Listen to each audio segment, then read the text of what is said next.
नमस्कार, मी शेखर शेळके, नैना बाधित शेतकरी उत्कर्ष समितीचा सहसचिव आणि पनवेल तालुका संघटक म्हणून या पदावर काम करत आहे.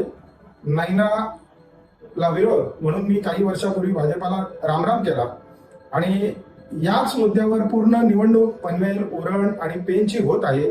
याचा मला अभिमान आहे की आज शेतकऱ्यांच्या बाजूने जे आपले उमेदवार शेतकरी कामगार पक्षाचे लढत आहेत, अतुलदादा म्हात्रे, प्रीतम म्हात्रे तथा बाळाराम पाटील साहेब, तर हे लढत आहेत. यांना सहकार्य करावी, मदत करावी याच्यासाठी अपील करण्यासाठी मी तुमच्या समोर आलेला आहे.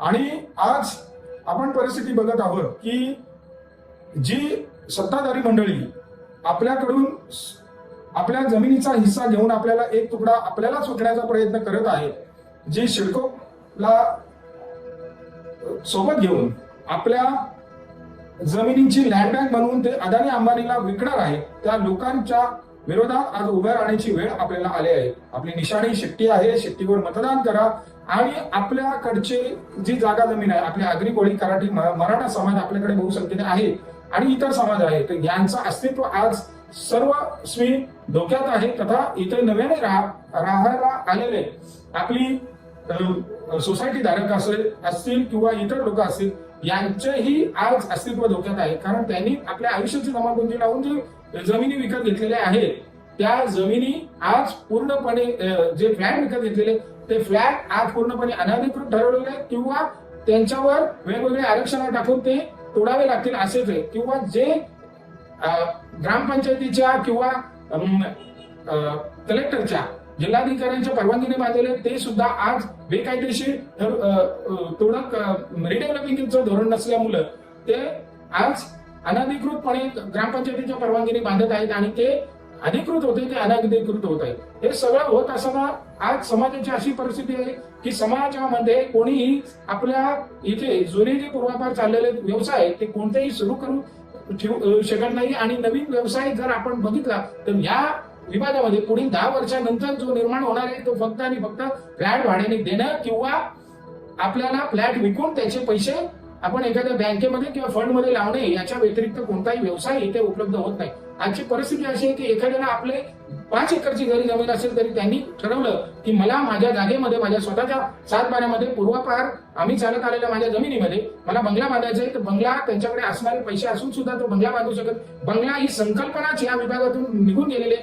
या भागामध्ये आपले आमदार जे भाजपाचे आमदार आहेत, तिन्हीमध्ये, पेनमध्ये, पनवेलमध्ये आणि उरणमध्ये भाजपाचे आहेत, पण या भागामध्ये गो मातेला सर्वस्व मानणारी पार्टीचे ते आमदार आहेत. भाजपा गो आम्हारी माता आहे असे म्हणणारे, पण गो मातेलाच या विभागामध्ये अजिबात कोणतेही नैना असो, एनटीडीडी असो किंवा MMRD इथे गो मातेला कोणतेही स्थान नाहीये. आपण हिंदुत्वाचा विचार करून त्यांच्याकडे मतदान करत असाल तरी सावधान, कारण आमच्या नैना क्षेत्रामध्ये गो मातेला कोणतेही स्थान दिलेले नाहीये.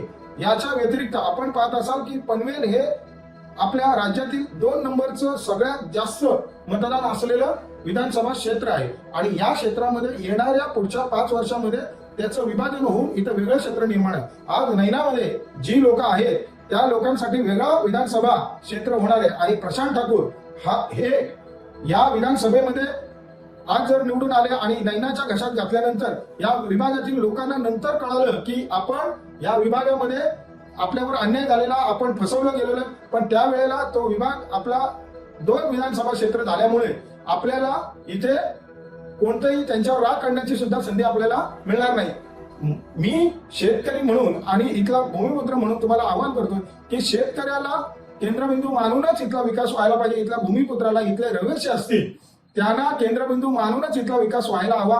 विकासाला आपण कोणताही विरोध माझा असण्याचं कारण नाही, कारण शेती करणं एअरपोर्टच्या एवढ्या जवळ असलेले लोक शेती व्यवसाय करून, ही सोन्याची जमीन आहे, इथे काही शेती व्यवसाय करून टिकणार नाहीये. पण आपल्याला इथे आपले जे मूल जमिनी आहे तिथले ग्रामस्थ आहेत, आपण जर विचार केला तर आपल्याकडून 60% जमिनी विकासासाठी, त्याच्या मोबदल्यात काय मिळतं? फक्त आणि फक्त त्या आपल्या भूखंडापर्यंत, भूखंडाच्या तुकड्याचा पर्यंत एक रस्ता आणि ड्रेनेज लाईन आणि पाणी. तर आपण 1970 साली खारघर सारख्या, खारघर, कामोटे, कलंबोली या विभागातील सिडकोला 95 गावांची जमीन गेलेली आहे. त्याला आजपर्यंत पाण्यासाठी आपण बघितलं की नोटाला मतदान मागच्या वेळेस महाराष्ट्रामध्ये 2 नंबर झालं, ते आपल्या विधानसभेमध्ये झालं. आणि ह्या पाण्याच्या मुद्द्यामुळे जर आजही 1970 साली घेतलेली जमीन तिथे आजही पाणी नाही, तर नैना क्षेत्रासाठी पाणी कधी येणार आहे, ड्रेनेज कधी येणार आहे, फॅसिलिटी कधी येणार आहे, हे होणं शक्य नाही इतक्या लवकर. तोपर्यंत शेतकरी आपला मिळेल त्या किमतीला आज धारक भूमिहीन होणार आहे. आणि शेतकरी भूमिहीन झाल्यानंतर आपल्याला तिथे फक्त आणि फक्त बाहेरचे म्हणजे पहिल्याच पायरीमध्ये आपला शेतकरी या सगळ्या सिस्टीम मधून बाहेर होतो. नाही ते बिल्डर होणार नाही. बाळाराम पाटील साहेब, जे प्रीतम दादा किंवा अतुल म्हात्रे यांनी जसं सांगितलंय की मी या येत्या 5 वर्षामध्ये 1000 बिल्डर बनवणार आहे, 100% ते हे वचन पूर्ण करतील, मला खात्री आहे. आणि अजून तुम्हाला सांगू इच्छितो की आपण नैनाला विरोध म्हणजे विकासाला विरोध नाही, नैना सिस्टीमला आपल्या बाजूला असणारी MMRDA असो, आपल्या बाजूला असणारी महानगरपालिका क्षेत्रामध्ये गावे आहोत असो, तिथेही आमची लोक आहेत, तिथेही आम्ही आंदोलन केलेले आहे, तिथेही महाऊर्जाचं आंदोलन आम्ही केलेलं आहे, तिथेही आम्ही विरार अलिबाग कॉरिडॉरला आपण न्याय देण्यासाठी लोकांसाठी आपण झटलेलो आहोत. पण तिथल्या लोकांची काही हे नाही. विरार अलिबागला आपण रस्त्यांसाठी जागा दिल्या, 2-3 गावं तिथली वाचवली. आपण विकासाला विरोध नाही करायचा म्हणून आपण महाऊर्जाला सगळे जी लाईन होती त्यातून मात्र यांनी बाळाराम पाटील साहेबांच्या नेतृत्वाखाली अलाइन करून दिली. हे सगळं करत असताना आपण जर बघितलं की विकासाला विरोध शेतकरी कामगार पक्षाचा किंवा त्यांच्या नेत्यांचा बिलकुल नाहीये. आपला विरोध एवढ्याला आहे की इथला स्थानिक भूमिपुत्र, इथला शेतकरी, इथला समाज हा केंद्रबिंदू मानूनच व्हायला पाहिजे. विकासाला विरोध किंवा विकासाला कोणती आमचा अडथळा नाहीये.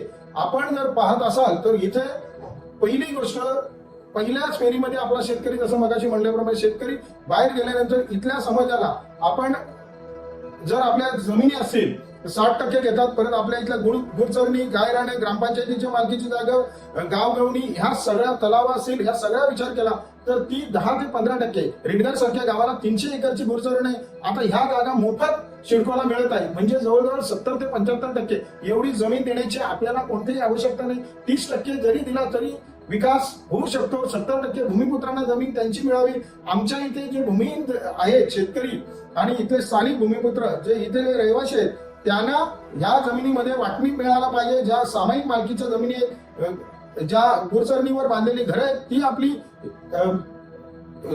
कायदेशीर व्हायला पाहिजेत, अधिकृत ठरवायला पाहिजेत. आणि जसा समाज वाढत जाईल, जसं गावठाणं वाढत जातील, आजपर्यंत एकही घर नाही तोडलं पाहिजे, ही आमची मूळ भूमिका आहे. त्याच्याच प्रमाणे आज जे नैनाचे कालपर्यंत करोडो रुपयाची नोटीस प्रत्येकाला दिलेली आहे, त्याचं काय ती तर मागे घेतलेली नाही. कुणाच्याही प्रत्येकाच्या जमिनी आम्ही कोणतीही सहमती नसताना आमच्या घरी आमची नोटीस, आमची काही लोक अशी घाबरलेली आहेत की नैनाने बाबा घ्या, तुम्हाला काय करायचं, फक्त पैसे भरायला नको. इथपर्यंत लोकांचा एक भ्रमनिराश झालेलं का काहीतरी जातं. हे चीन सारखं आहे की चीन जशी 10 पावलं पुढे जातात आणि 2 पावले मागे येते, 8 पावले त्यांनाच राहतात, तसं इथं व्हायला नको. 30% जमीन ही शेतकऱ्यांची विकासाला पाहिजे ती घ्या. आणि जो खर्च इथला डेव्हलपमेंट बेटरमेंट चार्जेस ते सरकारने सर्व भरून आम्हाला इथे विकास करायला आमची कोणतीही हरकत नाही. हे आमचं शेतकरी कामगार पक्ष म्हणून आमचं धोरण आहे. आमच्या ज्या सामायिक मालकीच्या जमिनी आहेत आणि जे आजपर्यंत गायरान, गुरचरण किंवा वन खात्याच्या जमिनीला आमच्या लोकांनी बांधलेली घरे ती सर्वच्या सर्व जशीच्या तशी लिगलाइज व्हायला पाहिजे, ही आमची मागणी. कोणीही या मागणीवर कधीच विचार केला नाही आणि करणार नाही. मी मगाशी सांगितल्याप्रमाणे आपले पुढील या विभागात 2 आमदारकी होणार आहे नैना क्षेत्रामध्ये. मग हे आमदार गेल्यानंतर, प्रशांत ठाकूर आमदार गेल्यानंतर आपल्याला या विभागामध्ये नवीन कोणतरी उमेदवार निर्माण होईल आणि त्यावेळेला आपल्याला तिथे कोणीही वाली नसणारे आपल्याकडून सर्व हातातून निष्ठून गेलेले असेल. मी एवढेच विनंती करतो की या निवडणुकीला भूमिहीन भूमिपुत्र व्हायचं नसेल. इथल्या जर सोसायटी धारकांना विनंती करेन की तुमच्या ज्या सदनिका आहेत त्या लिगलाइज करायच्या असतील, ज्या लिगलाइज आहेत त्यांच्यासाठी रिडेव्हलपिंगचं चांगलं धोरण आणायचं असेल तर तुम्ही कृपया बाळाराम पाटील साहेब, अतुल म्हात्रे साहेब, प्रीतम दादा म्हात्रे यांच्या पाठीशी उभे राहावे एवढी तुम्हाला विनंती करतो. आणि माझं जे कार्य आहे ते तुम्हाला सर्वांना माहितीच आहे. आणि ज्या मुद्द्यावर मी भाजपा सोडली त्या मुद्द्यावर या 3 तालुक्यामध्ये निवडणूक लढत आहे. आपण हे या निवडणुकीमध्ये 3ही तालुक्यामध्ये जिंकत आहोत. पूर्णपणे कार्यकर्त्यांनी काही विचार करून आता राहिलेले 3-4 दिवस शेवटचे आहेत. या 3-4 दिवस शेवटच्या मध्ये कुठेही न जाता आपल्या बूथवर उभे राहून आपल्या बूथवर जास्तीत जास्त मतदान कसं करता येईल, माझ्या ग्रामपंचायतीमध्ये, माझ्या गावामध्ये माझ्या नातेवाईक, माझे मित्रमंडळी प्रत्येकाला शेट्टी या चिन्हावर बटन दाबायला सांगून आपल्या उमेदवारांना विजयी करायला सांगा. एवढं बोलतोय. धन्यवाद. जय महाराष्ट्र.